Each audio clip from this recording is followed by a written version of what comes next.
Hello everyone, this is me Haq Nawaz Khan and welcome to my YouTube channel 90s Production. Please hit the subscribe button if you haven't subscribed it so far, and let's come back to our video. Today we have Changan Alsvin,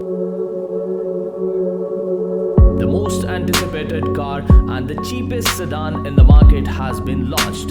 Starting off from the front look, if we see the front, it has a butterfly chromed grille in the front which makes the look very elegant. Talking about the headlamps, it has moving LED projected lamps in the front headlamps, and if we see the fog lights, instead of fog lights they have given DRLs in the fog light space compartment. It has 15 inches alloy wheel company fitted in it, and if we see the side profile of the car, it has two prominent lines on it, one starting from the headlamp till the rear door and the second one starting from the rear door till the tail lamp. And if we see the tail lamps, it has a very sleek and compact design which makes the look more elegant. Talking about the boot space of the car is plenty enough, and if we see the interior of the car, it is so elegant.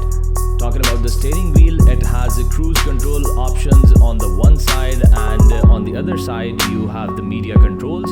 In the dashboard you see a 7 inches LED display in the front, and the air condition is perfectly fine for this car. And if we talk about the energy and the power which this car is having right now, it is 1500cc automatic transmission car which you're seeing in the video, which produces around 105 HP. If you like my video, please subscribe to 90s Production and please stay tuned for more videos coming up.